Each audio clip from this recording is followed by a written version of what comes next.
For all participants who have dialed in today's webinar. This is the second part of the two-series webinar being delivered by the New South Wales Farm Safety Advisory Program. It's a free program that is being delivered by New South Wales farmers by funding from New South Wales Government. As part of this, there are free services to support farm businesses in improving and embedding work health and safety in their workplace.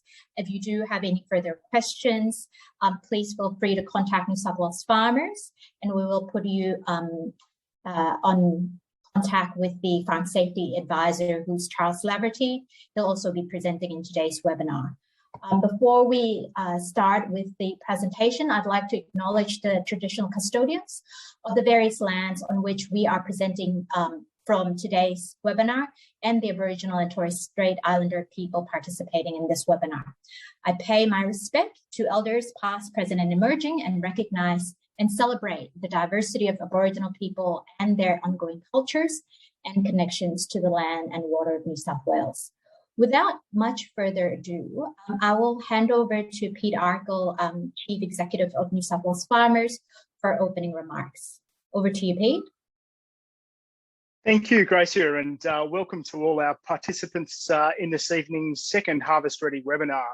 Look, there's a big storm front moving across New South Wales as we speak, so our thoughts are with members out there on farm dealing with the storm, and we hope that's not a precursor of what's ahead of us in terms of harvest.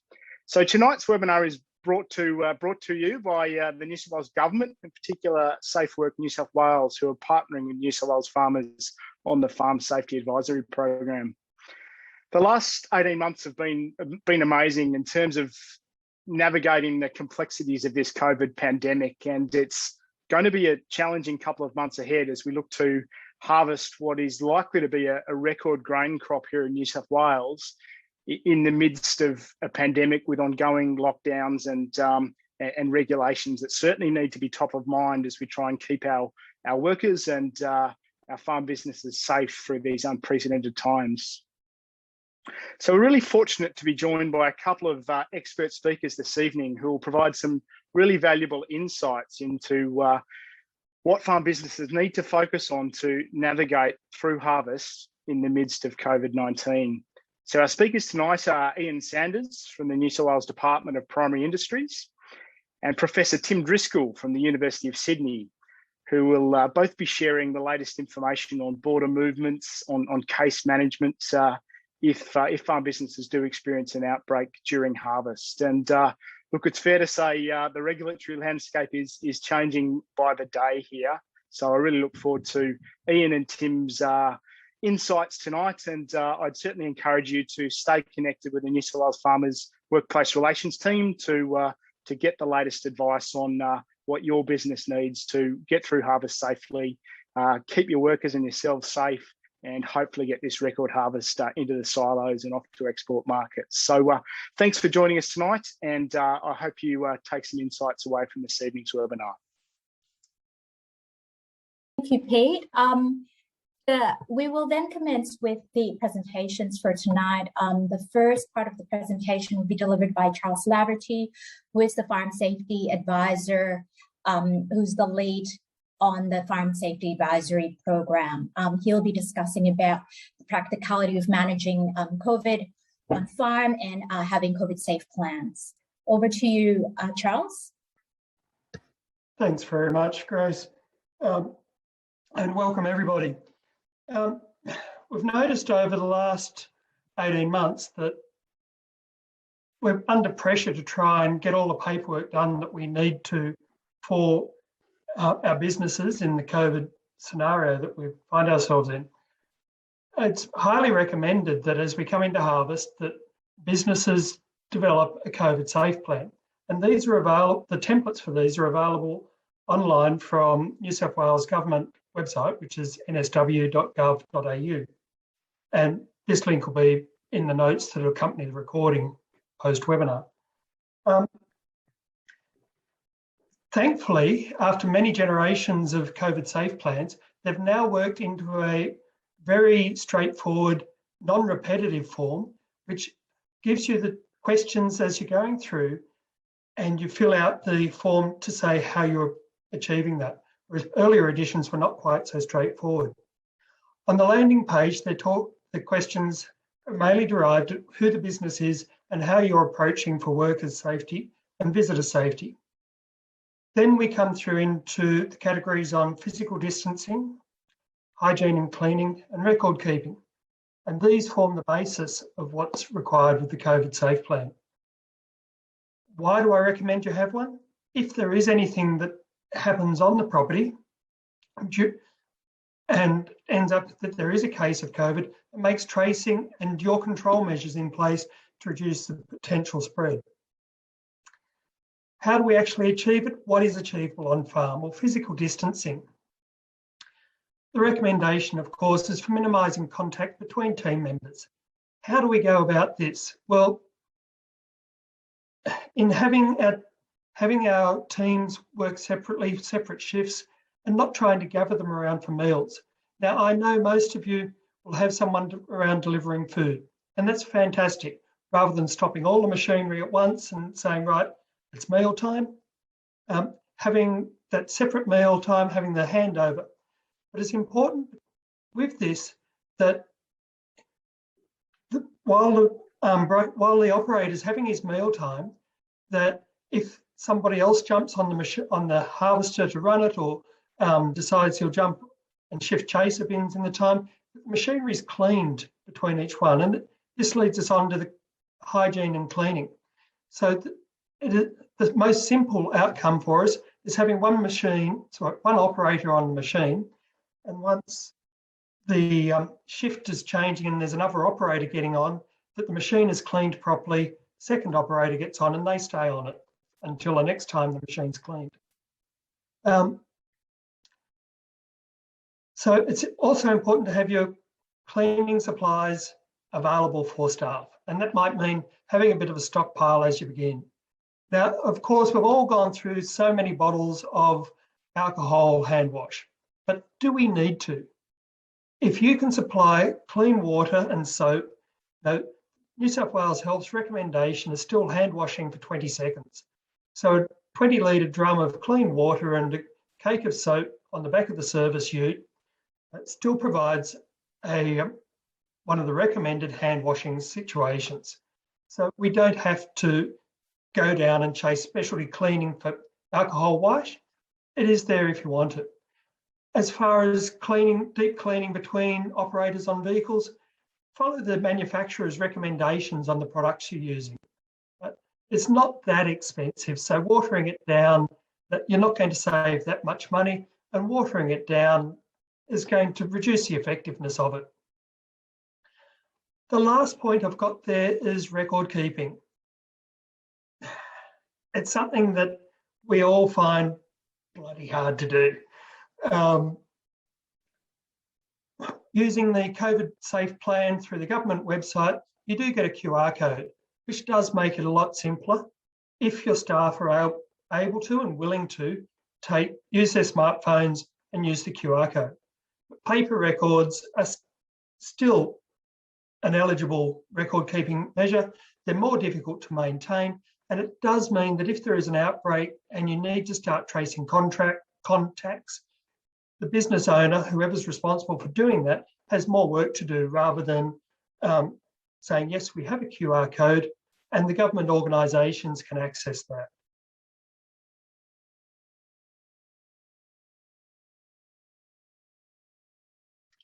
And we'll move to the next slide.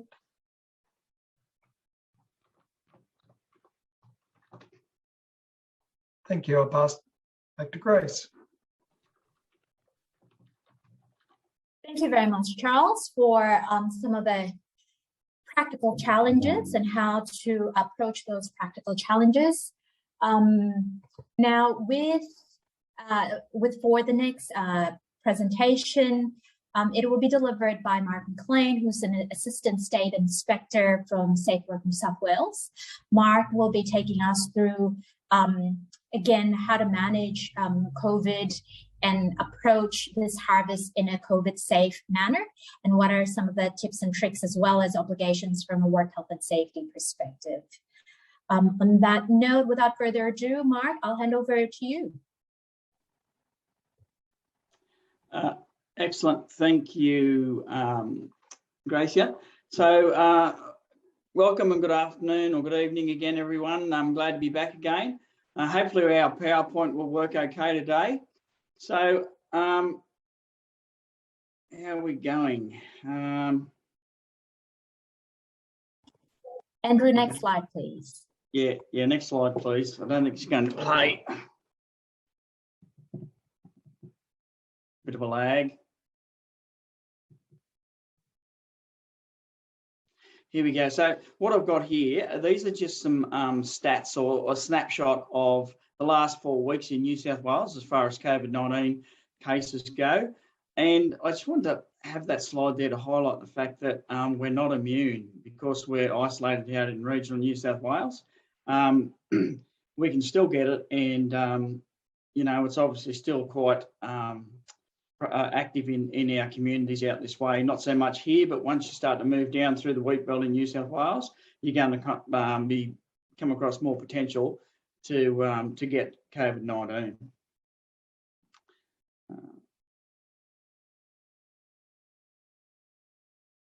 So responsibilities.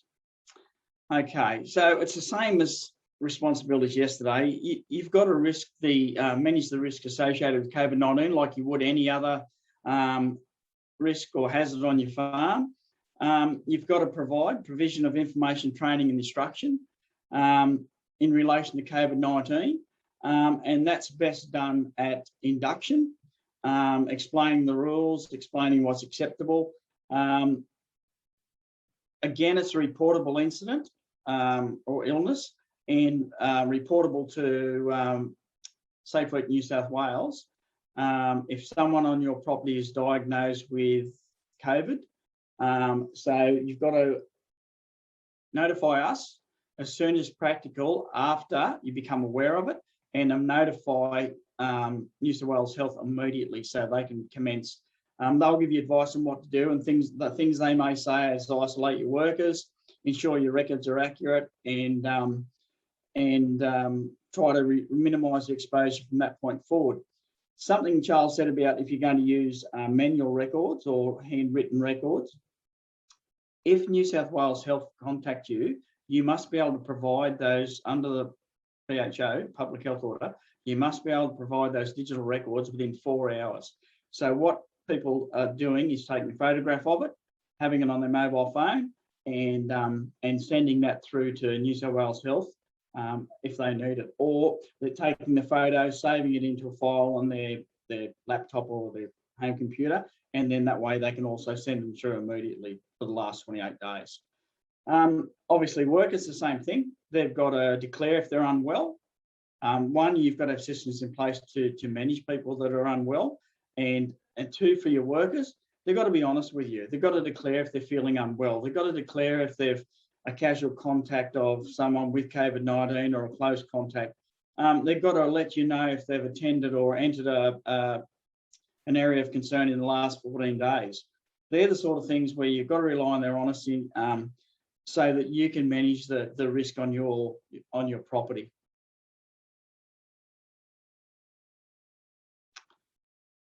Move to the next one. Is that working? Yep, there we go. Okay, are farms required to have a COVID-safe plan? We've already had a discussion earlier on this topic. Look, reading through the public health orders, I interpret it as farms don't require a COVID-19 plan, but it's strongly recommended that you do, and it's another control for managing the risk. So it's another way of you doing your risk assessment. So you've identified the hazards and the risks, and now you're implementing controls to manage it in your workplace. So my suggestion would be, for the small amount of time it takes you to develop that COVID plan, have a safe plan, please do it. It's a really good tool, and then you can also utilise that in your inductions. QR codes, again, they're not mandatory, but they're strongly recommended. Again, it saves you having to worry about electronic records. Manual records. So all your workers check in when they get to work. They don't have to check out. It's not mandatory to check out. The minute they check into somewhere else again, it'll automatically check them out of the previous one. So the same as if it's on your farm and you check them in every day. It allows you to provide, for Health New South Wales to obtain that information and undertake tracking immediately without having to even contact you. The minute you alert them to an exposure, they can commence contact tracing immediately. So my recommendation is both of those things. Have the plan, use the QR code. Carpooling, is it allowed? Yes, it is. Only if you all live in regional New South Wales and haven't been to an area of concern in the last 14 days, you've had at least one dose of COVID-19 vaccine.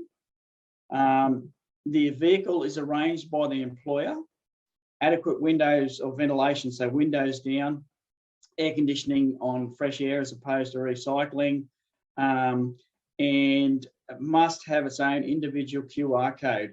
An example, Mark's car, registration number XYZ. When the workers enter that vehicle, they must check in, they must have a mask on at all times, and they must have proof of their address. If they were sharing accommodation, then that changes that. They don't have to do those things where they're with the carpooling. So they don't have to have the QR code. They don't have to wear a mask, obviously, because they're all sharing the same residential premises.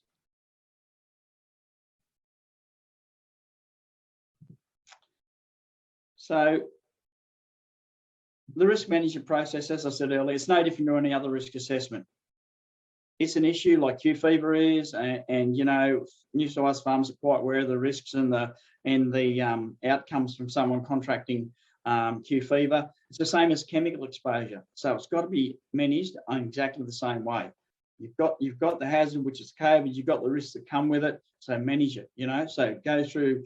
Obviously, the best tool is elimination. Well, that's not easy. You can't say we're not going to take the harvest because we're scared of getting COVID-19. You've got to do your harvest. What you've got to do is manage it. So you can't eliminate it. The COVID safety plan, it's a good tool in the management of the risk. So that's just the heading off the farm safety, the farm COVID safety plan or the agricultural safety plan. Again, I recommend that you undertake that.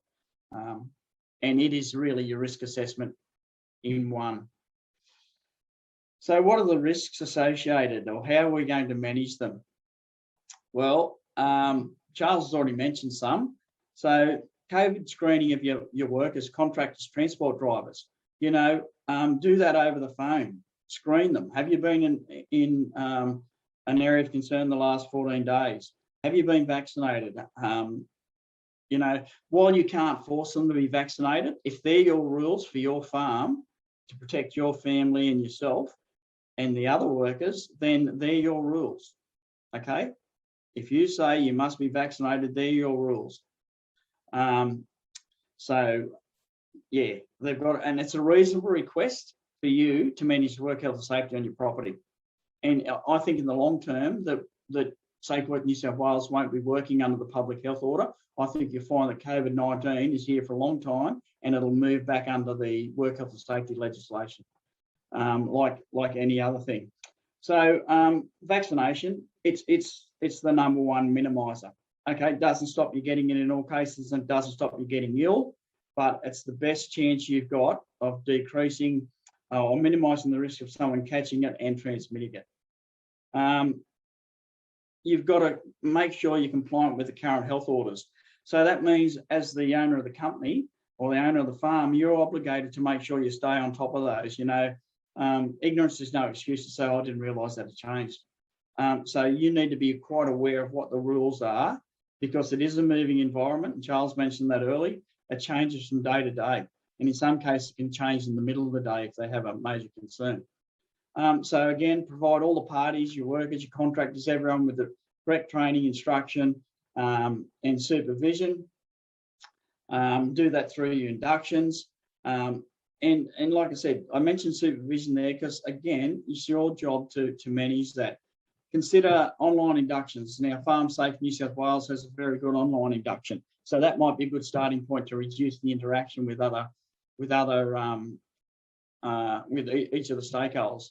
And ensure that permanent workers are aware of their leave entitlements, and this is very important, where they say, you know, I'm not feeling well, but I'm going to go into work anyway. The bottom line is, if you're sick, you don't want them in there, and you've got to have systems to manage that. Physical distancing indoors, 4 square metre rule applies, and 2 square metres or 1.5 metre physical distancing outside. Minimise the visitors to your site. Operators use the same piece of plant if they can, or use their own plant. Communicate over the radio, the phone. You know, avoid face-to-face where possible. Stagger shifts, Charles mentioned this, to minimise the interaction. That's not always practical, but if it is, do that. If you provide accommodation, it's your responsibility to ensure segregation and hygiene management. So if you've got 2 or 3 cottages on your property and your contractors or workers are in there, they shouldn't be intermingling. I mean, they've still got to go under the rules where it's 5 visitors to your household, other than the 2 that live there. So, but again, if they're intermingling, then you need to have practice to manage the hygiene of that. And particularly if one lot of contractors come in and another lot go out, then you'd need to do a full hygiene clean of that accommodation. Minimise the amount of people operating the plant and sharing it. Have spray bottles with suitable disinfectant in there to spray the steering wheel, pay the controls, the handles, all those sort of things. If you've got to change a driver, different story again. Like I said earlier, if they all living in the same residence, they're already exposed to each other. Provide good hand washing facilities, as Charles said. New South Wales Health still recommend water and soap 20 seconds, still the best method for managing it. If not, sanitisers, again, in each vehicle, in each piece of plant, if possible. Face masks must be worn in all indoor, non-residential settings. So if you had an enclosed workshop where there's 3 walls, not 2 walls, I know this sounds ridiculous. If you've got 2 walls, then you don't have to wear masks. If there's 3 walls, you've got to wear masks. It's all about the ventilation and the airflow. But again, the wearing of a mask can't significantly increase the risk. So if you were welding, for instance, there's more of a risk there of, potential for your mask to catch a light or I use, say you've got a kitchen and you're supplying meals, then the cook, for instance, it would be possibly more risky with cooking with gas to have one of the paper masks on. So that's so the risk of not wearing a mask is not as great as the potential for the mask to catch a light in some circumstances. So yes, and another good. So we talked last night about competency assessments and instructing people on how to use a piece of plant. That may require you both being in the cab. In those circumstances, you both require a mask because you can't keep the 1.5 metre minimum physical distancing. So you'd both, if you're getting in there and you're instructing them and assessing their capability to operate your piece of plant, then you'd both have a mask on. And look, if we don't follow these rules, I know people say, look, this is a huge impost on my business. It's going to slightly slow harvesting down or what. If you have an exposure and you don't have systems in place to manage it, the impact on your business for that harvest is going to be huge because I can tell you now, police will become involved, New South Wales Health will be involved, and they'll shut you down temporarily until such time as they're satisfied you can recommence. Everything's been deep cleansed and you can go again. So not managing it in the long term can have a way bigger impact on the outcome for your property than having systems in place that are going to take a little longer to manage. So my suggestion is the result of an exposure and reporting of it is going to impact your harvest a lot more than putting systems in place to manage it. So this is just some report resources. I mean, Safe Work New South Wales, go to our website and just type in COVID-19. It'll give you a full list of topics there. But the best solution is still go to New South Wales Health. I mean, they're the ones making the rules and providing the guidance. And, you know, that's that's the source of truth. And that's what we're providing our advice based on. So again, it's the source of all truth, and we're guided by that, and you should be guided by New South Wales Health. That's it for me on COVID-19, and happy to take questions at the end. Thank you very much, Mark, for that comprehensive outline of some of the public health order that are currently applying, as well as the lens of work health and safety regulator as well. There are a number of questions for you. The simplest, the one is, what does PCBU stands for? I think. Sorry. Yeah. So don't shoot the messenger. I didn't invent this term or this acronym. Person conducting a business and/or undertaking. In other words, the employer. But we don't call them employer anymore because we've got a lot of workplaces now that have volunteers. So you're not employing someone if you're not paying them. So if you're a volunteer, you didn't fall under the legislation prior to 2012 when they changed to PCBU. So the business. Okay, great. Thank you very much. There are a number of other questions, but we will save them for the Q&A session at the end. In the interest of time, we'll move straight ahead with the next presentation. We're fortunate to be joined by Ian Sanders, Director of International Engagement from New South Wales DPI. He'll be covering movement of staff, contractors, machineries, and produce through borders, and what are some of the challenges. We've heard a number of frustrations with some of the changing border rules, and hopefully Ian will be able to demystify some of these rules. Ian, if you're over to you. Thank you. Thank you, Grace, and my compliments to New South Wales farmers on organising this event. It's a good initiative, and thanks to all of you who are giving up some of your evening to be part of all this. As a backdrop or context, I wanted to let you know that in light of the fact that we know it's going to be hopefully a record grain harvest, there's a number of people who have been working from state government departments with industry groups and so on to try and facilitate the safe movement of grain harvesters and so on across the east seaboard, especially during this harvest time. And in particular, I should compliment the work of our Cross-Border Commissioner, James McTavish, who puts a lot of time into talking to interstate colleagues to try and help them understand the issues and to work out solutions. So in that context, let me give you some idea of what sort of things we need to worry about at the moment. So I'm going to start with the Victorian border crossing. Recent weeks, we've been working with Tasmanian industry. So the movement of grain harvesters actually goes all the way from Tasmania into Queensland. So it's quite an extensive movement of people and machinery. So the Victorian border crossing is relatively simple. It basically has a specified worker permit system, which is applicable to agriculture and the support workers that work with them. So that's right across the machinery, contract harvesters. It's people fixing pumps and irrigation systems and so on. So they all qualify for a single entry permit, but as the name implies, it gets you across the border once. So let's assume that you're working in a one direction. And that particular website will get these links sent around to you separately as well, guide you through that process.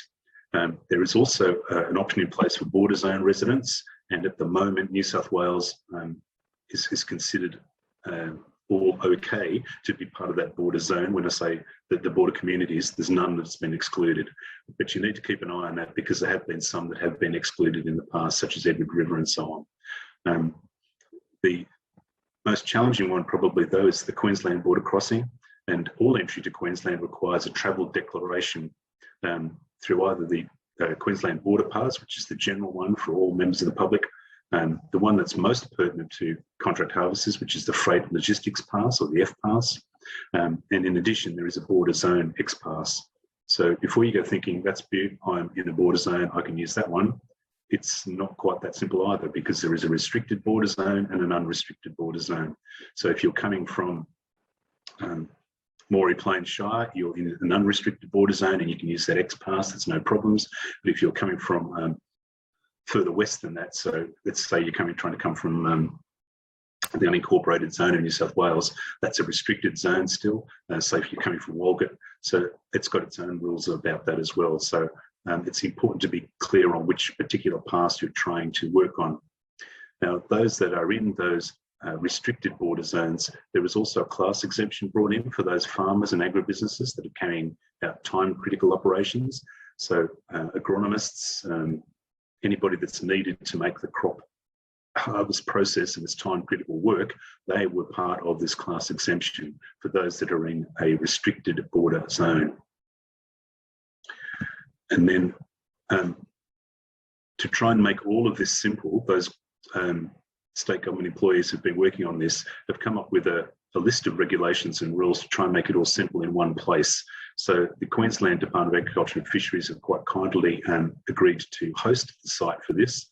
And this basically contains all the rules and regulations to get you across the eastern seaboard during harvest time. So there's links there to the regulations covering each state, the permits that you need to travel for each state, etc.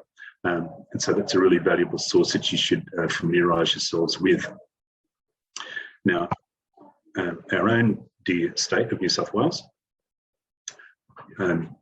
early on it was thought that, okay, New South Wales was a simple one, but it isn't even that simple. So travel into New South Wales requires a travel declaration on entry, and that's generally within 24 hours prior. And there is one for each state and territory.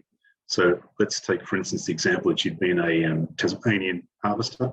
You'd gone all the way up through to Queensland to start the harvest. Coming back into New South Wales, you need to make a declaration for a Queensland person entering New South Wales. The second group of regulations we need to be clear on is those coming out of Greater Sydney, because some of you may be seeking to employ people who are coming out of Sydney, and that's great if you can find those employees, but they do need to declare their registration, so their intent to travel, if they're travelling for greater than 50 k's out of the Sydney region. So that particular web link takes them through the process of how they need to do it. Now, as Charles was indicating earlier, fortunately, these things are a lot simpler than they used to be. So you can actually type your address in where you're trying to go to, and it'll tell you the kind of declaration that you need to make. So that's a little bit more simple. But if you do get stuck, can I encourage you to go to the New South Wales DPI site. There is actually a COVID-19 website specifically for these kinds of instructions, and it'll guide you through state borders, COVID plans, all those sorts of information things. And indeed, each of the states has also got a stakeholder newsletter that they send out regularly. DPI does one, the Queensland Department of Agriculture and Fisheries does one, the Victorians do one. And in each of those instances, you can get up-to-date information as things change. So if there is an alteration to the restricted border zone and unrestricted border zone going into Queensland, you'll find out about that very quickly from the Queenslanders. It generally mirrors the changes that are made by New South Wales Health Department when they put a zone into lockdown. And similarly, Victoria is quite good at reflecting the changes that are occurring regularly. So before you start getting to the point of, oh, this is all just too bewildering, I don't even want to bother next year, let's just stay home and watch Netflix, that there is a process here which works. And if you think back to the same time last year, we had COVID last year and we got through harvest safely. So my compliments go to the farmers of New South Wales, the harvesters and so on, and those that work with them, their employees at grain receival sites, etc., because we got through that big harvest safely. There was no introduction of COVID to regional areas of New South Wales. So I'm confident that we have the capability and the wherewithal to be able to do that for this season as well. But it is important that you check what you need to do on a regular basis, keep well informed. And I know it's sort of, COVID has kind of asked us to become, epidemiologists, border experts and so on at a very, very quick pace, as well as in a regular day job. But there is information out there that will help you do this safely. And I guess the final thing is to emphasise that, as the other speakers have, to have your paperwork with you. So the various permits, letters for reasons for why you're going to a certain property, etc., have those with you, and you will get through all of this safely. We'll have that bumper harvest brought in, and we'll be able to do it without spreading COVID around the country. So happy to take questions at the end, but otherwise I'll hand back to Grace, and thank you for your time tonight.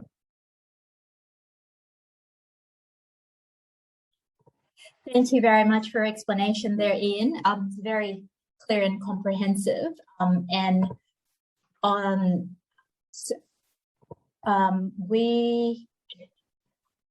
The next item is in relation to case management in the event of an infection and effects on the business.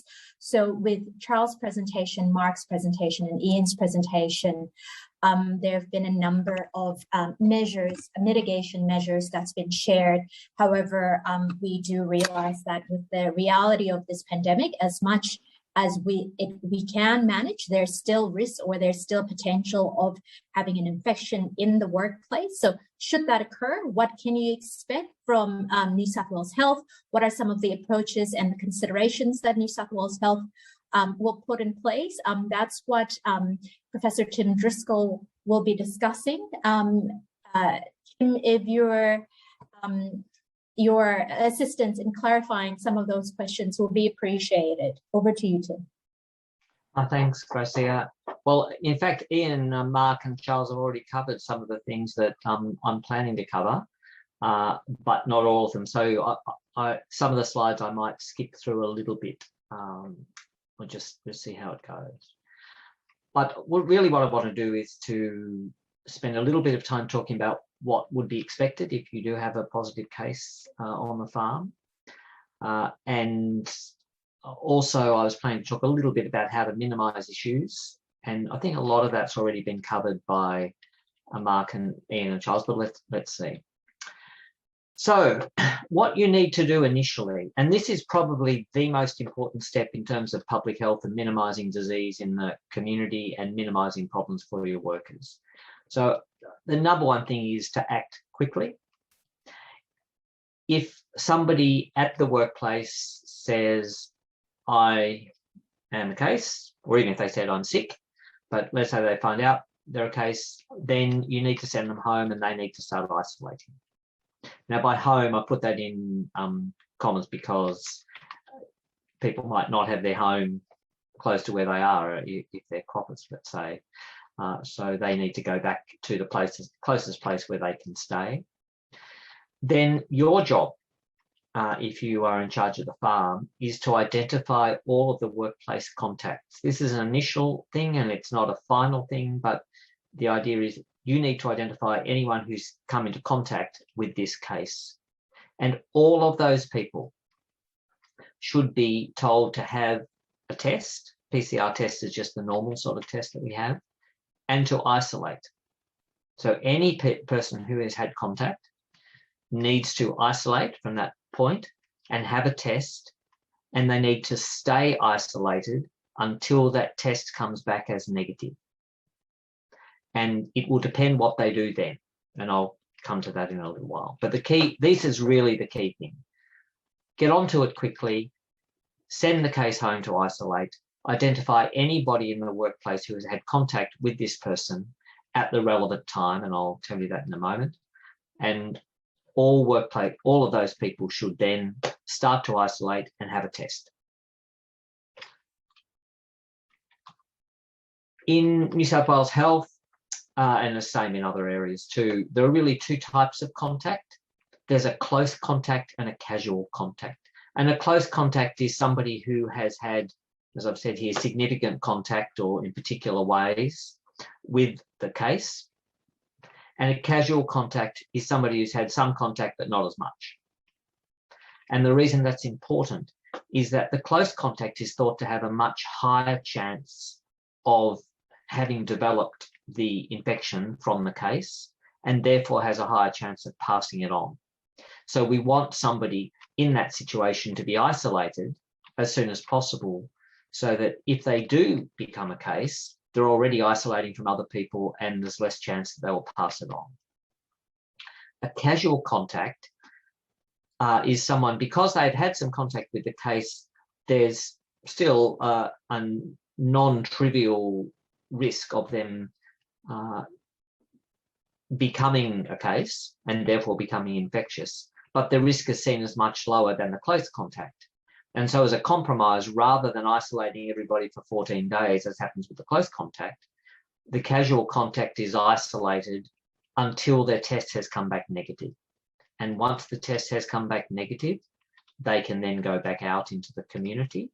There are places they shouldn't go. So basically, if you're a casual contact, you should keep a low profile for 14 days. So you shouldn't, for example, go to a hospital, a high-risk place, to visit somebody, let's say, or an aged care facility. But you can certainly go back to work if you are a casual contact after you have had a negative test. But you must isolate until you've had a negative test. What do you need to do after those initial steps? Now, what you need to do is actually changing. What is coming in the next couple of weeks, I suspect, hasn't been decided exactly when, but because there are so many cases and so many workplaces where there have been cases, and at the moment, fortunately, the number of cases is dropping, and so that's making things more manageable. But once we open up, those number of cases are going to go up again, and possibly much higher than what we currently have. And so the New South Wales Health needs to have a system where they can adequately deal with that to minimise the problems in society. And the way that we're looking at doing that is having a lot of the risk assessment done by the workplace, as needs to happen at the moment anyway, but done by the workplace, guided by some information on the website. And that the workplace would obtain the information that they need to do a risk assessment and support New South Wales Health doing that risk assessment. Undertaking the risk assessment guided by this information and collecting the additional information that New South Wales Health might need to confirm what you have done, and then send that information to New South Wales Health. And once that's come in, what we will do is have a look at it and either confirm the risk assessment and everything stops there, because you would have already got spoken to people to get them to isolate. And the people who are close contacts, they are legally required to isolate for that 14-day period. And New South Wales Health will send a message to them which confirms that that's that legal order to stay at home.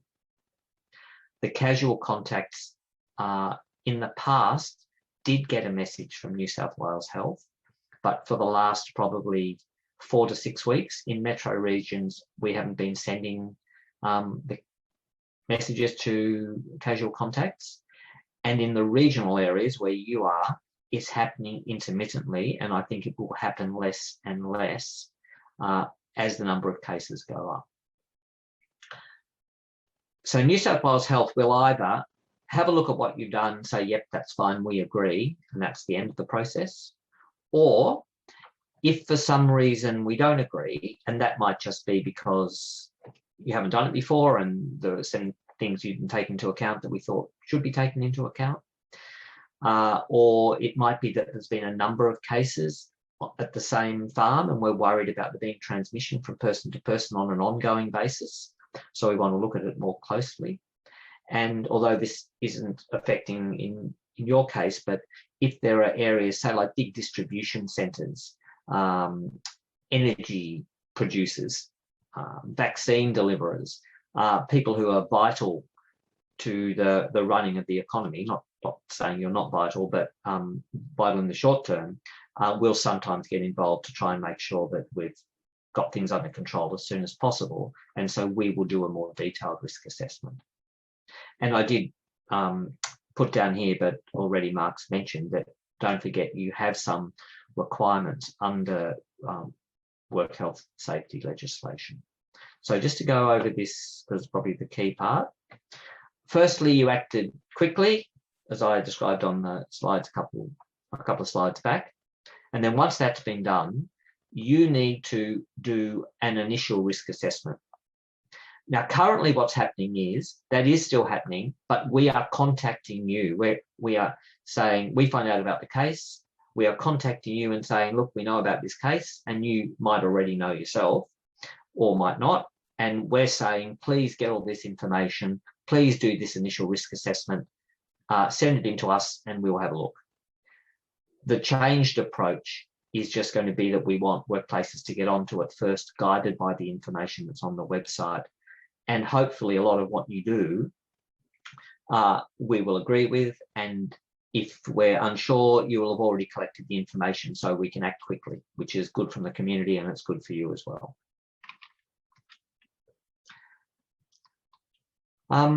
In terms of factors which increase the risk of spread, and Mark's spoken a little bit about this.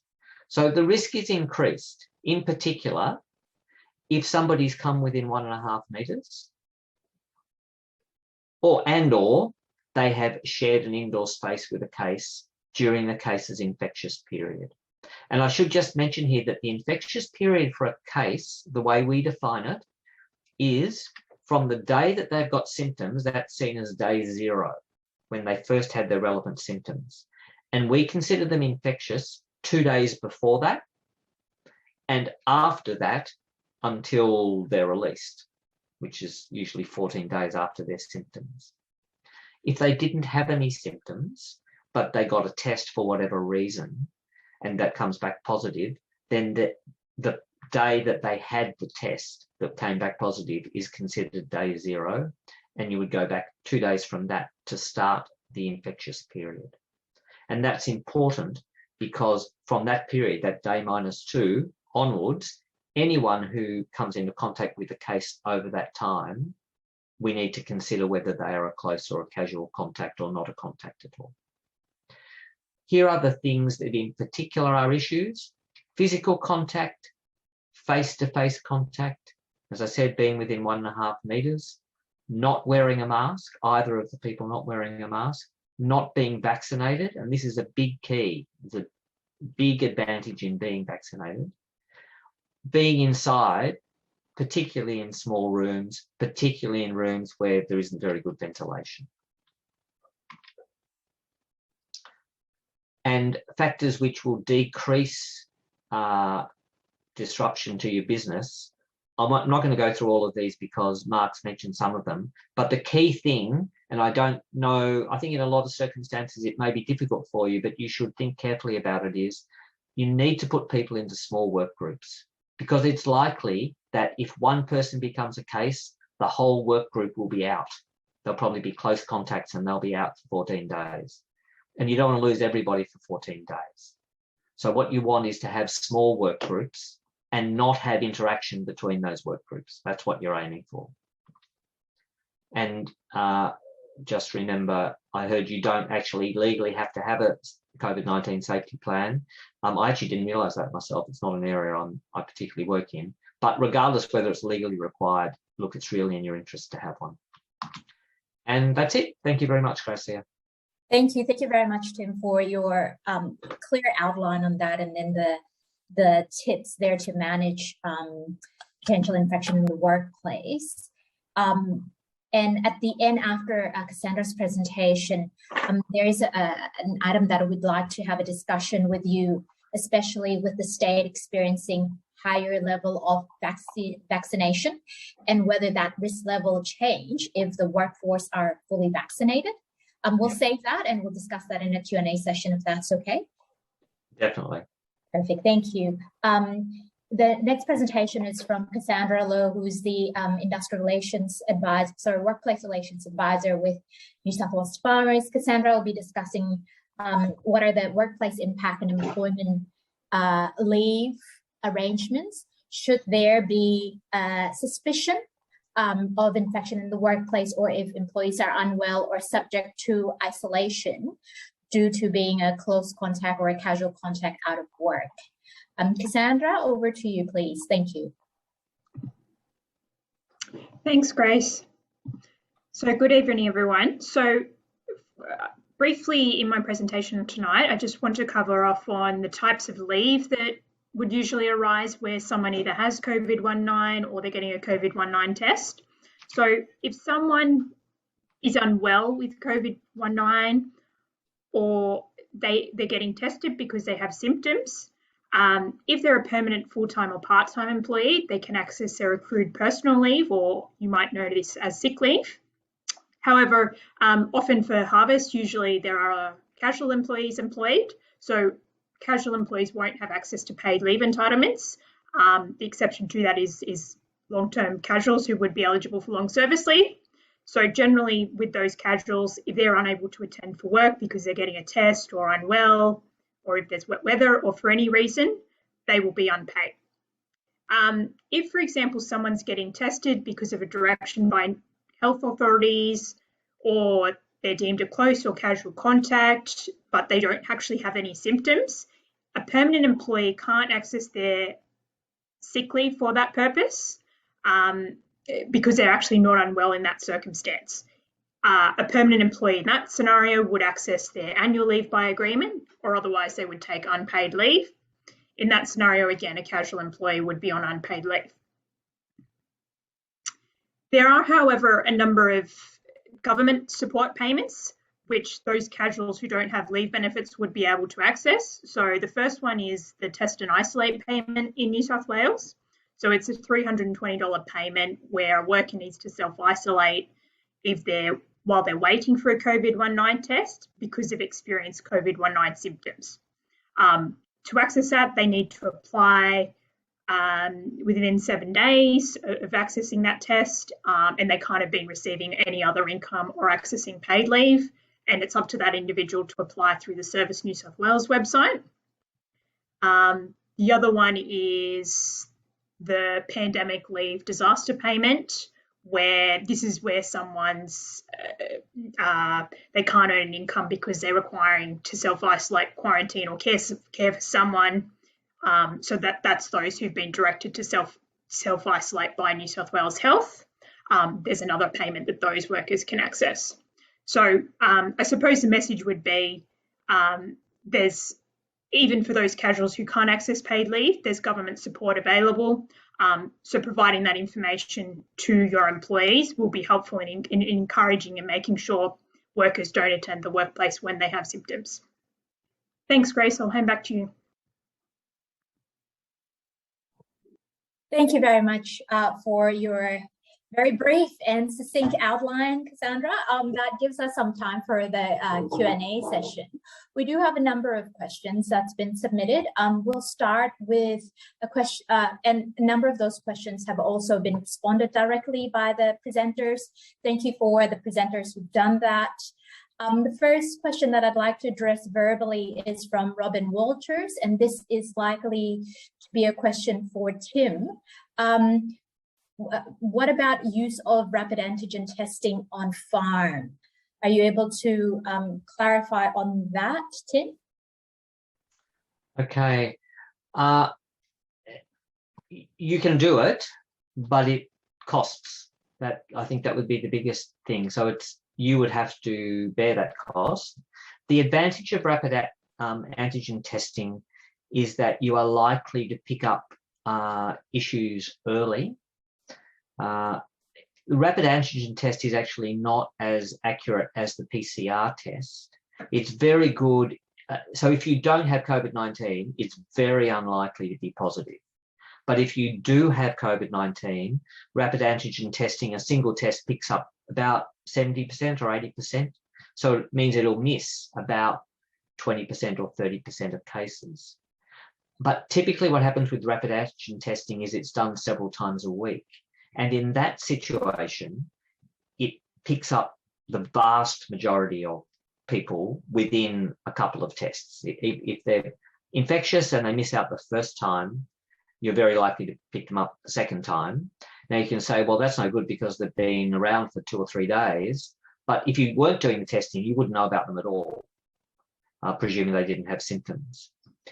So there's definitely an advantage from that point of view.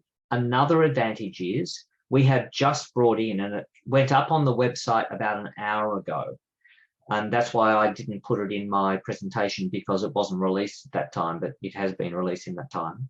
There's a new fact sheet about a new guidance about the risk assessment. So I remember I told you about doing risk assessment. There is a new fact sheet on the New South Wales government website to do with COVID-19 about that risk assessment. And in there, what it says is, if you are classified as a casual contact, but you are part of a rapid antigen testing program, you don't have to isolate at all. You do have to get tested, but you don't have to wait for that. So it's only for people who are already have been doing a rapid antigen testing program for, I think it says 14 days. I can't remember, but I think it's 14 days. Then you don't have to isolate. So that is one big advantage for you if you do the rapid antigen testing. So Tim, if I can summarize there, rapid antigen testing is great as an additional screening protocol, but should there be suspicion, obviously, that we'll need to revert back to the PCR tests. You have to, and in fact, the rapid antigen testing, if it comes back positive, we don't call it really a positive test, we say it's a non-negative test. And in that situation, the person needs to get a PCR test to make a final decision as to whether they are really positive or not. So as you rightly say, Grace, here, it's an addition, it's not a substitution. Great. And then there's a follow-up question on the same matter from Vicky Tuck. What is the cost of rapid antigen tests? And obviously, I understand at the moment that rapid antigen test needs to be administered by a registered health practitioner. This may change in the future, but whether you can clarify on that? Yeah, it actually doesn't have to be administered. It just has to be overseen by. So I don't know your background, Grace, here, but presumably you're not a health. If you're not a health person, you could still do it. If I'm a doctor, so I could be the person who oversights it, and I wouldn't have to be at the facility. I'd just have to be on the phone, let's say. Right. In terms of the cost, I haven't been involved in it myself, but my understanding is that they're at the moment, about $10 per test. Oh. So it can very quickly add up if you think for each person, let's say you were doing 3 tests a week, that's $30 per person. If you've got 10 people, so that's $300 a week. And you'd have to pay the person who was giving you advice and the other equipment as well. So it's not a cheap thing, but it's probably much better than having somebody off. Yes, and would you have information on where, should there be participants here who are interested to source them, where to find practitioners who are offering them, or how to source these test kits? I don't off the top of my head, but I'm happy to take it on notice and find out what I can and send it to Charles, who could then make it available to people.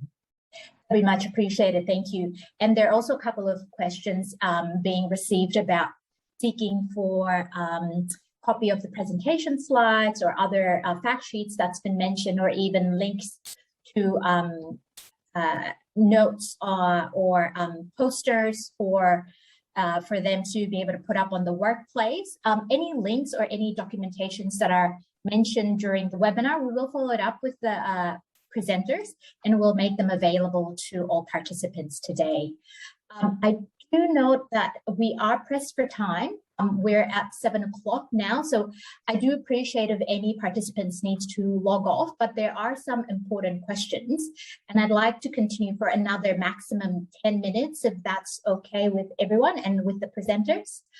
The next question relates to QR codes, and I think Mark McLean from Separate New South Wales, if you're able to probably provide clarification in relation to QR code, whether farming businesses are required just to have one QR code to cover the entire farm and all the vehicles, or whether distinct QR codes are required for the farm, for the vehicle, one distinct one for trucks and each of the machinery.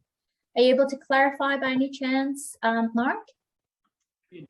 Yes, thanks, Grace. Yeah, definitely. So, Veronica, what it is, it's for carpooling only. So travelling to and from the farm, or travelling into town for lunch or whatever it might be, that's what they're regarding as carpooling. If you've got various operators driving a truck at different times, but they're not in there together, that's not carpooling. That's just sharing, and that's where you just need to clean down, do a hygiene clean at the end of their shift, those sorts of things. So, so if you've got 3 staff members that are carpooling, if you've got 3 cars of staff members pooling, so, 3 in each vehicle, for instance, you'd need a QR code for each vehicle that they're travelling to and from the workplace in. but the vehicles you're using on farm, like your tractor or whatever, that's being shared by 2 operators over 2 shifts, that's not carpooling. So therefore, you don't need a QR code for that piece of plant. You just need to have systems in place to manage the hygiene. I hope that clarifies it. Thank you for that, Mark. And then one more question is from Libby Skipworth. It's in relation to our discussion about rapid antigen tests earlier, Tim. For the person overseeing the administration of rapid antigen tests, whether that needs to be a doctor or can they be pharmacists or registered nurse or other health professionals? I'm not 100% sure, and again, I'm happy to take that on notice. I'm pretty sure, though, that a nurse can do it, and I'm not sure about a pharmacist. So right. I think a nurse can do it, but I couldn't absolutely promise that, but I can find out for you. Thank you. Yes, these kind of issues have been evolving very quickly. So we definitely appreciate some of the information that may be evolving. We'll take that on notice, Libby, and we'll clarify in our follow-up email, again, to all participants so the clarification can be provided to everyone. And then lastly, Tim, and this is really for my personal information as well, on the change of risk measure if the person or if the workforce is fully vaccinated? Okay, it makes a big difference. With this new one that was released an hour ago, essentially if the worker, if there's a case, if the worker coming in contact with the case is fully vaccinated and 2 weeks past their second vaccination, so they're considered completely covered, they will almost never be classified as a close contact. So they will almost never have to have 14 days of isolation. They could still be classified as a casual contact, although less common. That'll happen less commonly than it would if somebody wasn't vaccinated. But the really big difference is very few people who have had their full vaccination will now be classified as close contacts.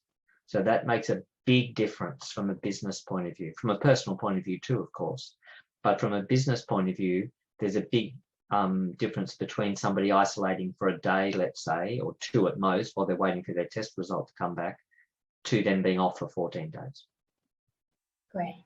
Thank you. Thanks for that clarification. And I think one important point to note there is it's very valuable for businesses to encourage their workers to obtain vaccination where possible. Obviously, from time to time, there may be certain special considerations that needs to be given to people's